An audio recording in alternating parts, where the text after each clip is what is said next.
అందరికీ నమస్తే అండి. కూటమి ప్రభుత్వం అధికారంలోకి వచ్చి 2 ఏళ్ళు అయింది. కూటమి ప్రభుత్వం అధికారంలోకి వచ్చిన కొత్తలో జరిగిన అసెంబ్లీ సమావేశాల్లో ప్రభుత్వం శ్వేతపత్రాలు విడుదల చేసింది. అనేక రంగాల మీద, ఆర్థిక పరిస్థితి మీద, విద్యుత్ రంగం మీద, పారిశ్రామిక రంగం మీద, పెట్టుబడుల మీద, వ్యవసాయం మీద, ఇలా అనేక అంశాల మీద శ్వేతపత్రాలు విడుదల చేశారు. సో దాంతో ప్రజలకు ఒక క్లారిటీ ఇచ్చే ప్రయత్నం చేశారు. ఇదిగో మేము రాష్ట్రంలో అధికారంలోకి వచ్చేసరికి ఈ రాష్ట్రంలో 10 లక్షల కోట్ల అప్పు ఉంది, ఈ రాష్ట్రంలో విద్యుత్ బకాయిలు ఇన్ని ఉన్నాయి, అండ్ ఈ రాష్ట్రంలో పెట్టుబడులు ఇన్ని ఉన్నాయి, పరిశ్రమలు ఇన్ని వచ్చాయి, గత 5 సంవత్సరాలు ఇన్ని పరిశ్రమలు వెళ్ళిపోయాయి, శాంతి భద్రతలు ఇలా ఉన్నాయి, అన్నీ ప్రజలకు క్లారిటీ ఇచ్చే ప్రయత్నం చేశారు. ఇప్పుడు 2 ఏళ్ళు గడిచింది కదా. సో మరి 2 ఏళ్లలో ఏం చేశారు అనేది ప్రజలకు చెప్పాలిగా. సో 2 ఏళ్ళు అంటే కూటమి ప్రభుత్వానికి ఒక 40% సమయం అయిపోయినట్టే. ఇంకో 40% మాత్రమే ఉంది, ఇంకో 60% మాత్రమే ఉంది. ఇంకో 60%లో కూడా చివరి 10% ఎన్నికల టైం అనుకోవచ్చు, ఎన్నికల సీజన్ అనుకోవచ్చు. కాబట్టి ఇంకా సగం టైం మాత్రమే ఉంది. కూటమి అధికారంలోకి వచ్చి సగం అయిపోయింది, ఇంకా సగమే ఉందో అనుకోవచ్చు. మరి సగంలో వాళ్ళు ఏం చేశారు చెప్పాలిగా. అది చెప్పే క్రమంలో కూటమి ప్రభుత్వం ఇప్పుడు కొన్ని రిపోర్ట్స్ రిలీజ్ చేయాలనుకుంటుంది.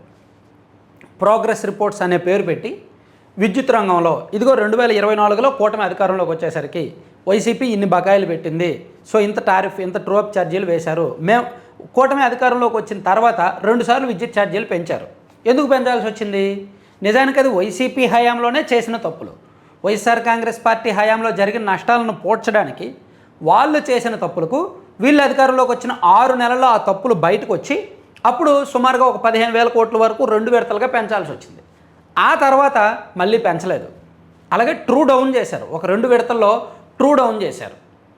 సో అంటే ఇదంతా కూడా ప్రజలకు చెప్పాల్సిన టైం వచ్చింది. ఇదిగో వైసీపీ అధికారంలోకి వచ్చిన మొదటి 2 ఏళ్లలో 4 సార్లు విద్యుత్ ఛార్జీలు పెంచారు, మేము అధికారంలోకి వచ్చాక పెంచలేదు, 2 సార్లు పెంచాము, ఆ పెంచిన దానికి కూడా కారణం ఇది అని చెప్పి మరోసారి చెప్పాలని. అలాగే అప్పుల విషయంలో ఒక క్లారిటీ ఇవ్వాలి.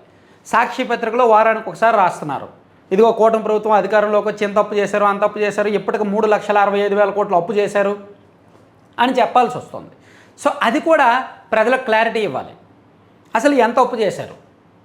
కూటమి ప్రభుత్వం అధికారంలోకి వచ్చేసరికి అనధికారికంగా వాళ్ళు చెప్పిన లెక్క 12 లక్షల కోట్ల అప్పు ఉంది ఈ రాష్ట్రానికని, కానీ అధికారికంగా శాసనసభలో చెప్పిన లెక్క మాత్రం సుమారుగా 10,74,000 కోట్ల అప్పు ఉంది అని. సో మరి ఇప్పుడు ఎంత అప్పు ఉంది? అప్పుడు శ్వేతపత్రం రిలీజ్ చేసి అప్పుల గురించి చెప్పిన వాళ్ళు ఈ 2 ఏళ్లలో వీళ్ళు ఎంత అప్పు చేశారో చెప్పాలిగా. సో అది చెప్పాల్సిన బాధ్యత కూటమి మీద ఉంది. నేను అనుకోవడం వీళ్ళు ఒక 2 లక్షల కోట్లకు పైగానే అప్పు చేశారు. అంటే ఇప్పుడు అప్పు రికార్డుల ప్రకారం అసెంబ్లీలో వాళ్ళు చెప్పిన దానికి ఇప్పుడు ఈ 2 లక్షల కోట్ల పైగా కలుపుకుంటే ఒక 13 లక్షల కోట్లకు చేరిపోయి ఉంటుంది అప్పు. కానీ సాక్షి వాళ్ళ లెక్క ప్రకారం వీళ్ళు 3,66,000 కోట్లు అప్పు చేశారు అంటున్నారు. కాబట్టి ఆ లెక్క ప్రకారం 15,000 కోట్లకు పైగా అప్పు చేరిపోయి ఉంటుంది. 15 లక్షల కోట్లకు పైగా అప్పు చేరిపోయి ఉంటుంది. సో వీళ్ళు ఎంత అప్పు చేశారో దాన్ని ఎందుకు ఖర్చు పెట్టారు? 2 లక్షల కోట్లు అప్పు చేశారు, 2 లక్షల కోట్లతో ఏం చేశారు? అది క్లారిటీ ఇవ్వాల్సి ఉంది. ప్రతి నెల 4,000 రూపాయలు చొప్పున పింఛన్లు ఇవ్వడానికి వృద్ధులకు, వికలాంగులకు ఇంకా 6,000 అనుకుంటా. సో ఇలా పింఛన్లు ఇవ్వడానికే భారీగా సినిమా బడ్జెట్ అయిపోతుంది. అసలు దానికి ఏ డబ్బులు దానికి సరిపోవట్లే. అలాగే ఉద్యోగులకు జీతాలు, ఉద్యోగులకు, రిటైర్డ్ ఉద్యోగులకు పింఛన్లు, అలాగే నెలవారీ ఖర్చులు, మెయింటెనెన్స్లు ఇవన్నీ ఉన్నాయి, ఓడీలు ఉన్నాయి. వడ్డీలు నెలకు సుమారుగా 3,000 కోట్లు కడుతున్నారు. ఇలా ఖర్చులు తలకు మించిన భారమైన ఖర్చులే ఉన్నాయి.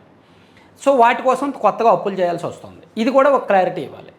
అలాగే పోలవరం ప్రాజెక్ట్ ఏంటి, అమరావతి ఏంటి, ఇలా అంశాల వారీగా కూటమి ప్రభుత్వం ఈ 2 ఏళ్లలో సాధించిన గొప్పలు చెప్పుకోవడానికి సిద్ధమవుతోంది. మరి ఈ క్రమంలోనే సూపర్ 6 హామీల అమలు ఆడబిడ్డ నిధి ఎందుకు ఇవ్వలేదు, ఎప్పుడు ఇస్తారు అనేది కూడా చెప్తే మంచిది. తల్లికి వందనం ఇచ్చారు, మంచిదే. అన్నదాత సుఖీభావ ఇస్తున్నారు, మంచిదే. బట్ ఆడబిడ్డ నిధి అతిపెద్ద పథకం, మరి అది ఎందుకు ఇవ్వట్లా? దానికి సమాధానం ఏంటి? అలాగే యువగలంలో నారా లోకేష్ గారు చేసిన పాదయాత్ర హామీలు ఈ 2 ఏళ్లలో ఎంతవరకు వచ్చాయి అది కూడా ఒకసారి ప్రస్తావిస్తే మంచిది. అలాగే ఎన్నికల్లో వీళ్ళు సూపర్ 6తో పాటు మరికొన్ని హామీలు ఇచ్చారు, చిన్న చితకా హామీలు, అవి ఎంతవరకు అమల్లోకి వచ్చాయి ఇవన్నీ కూడా ఒకసారి చెప్తే మంచిది. సో ఓన్లీ గొప్పలు చెప్పుకోవడమే కాకుండా మంచి చెడు మొత్తం డిస్కస్ చేస్తే మంచిది అనేది నా ఉద్దేశం. Thank you very much.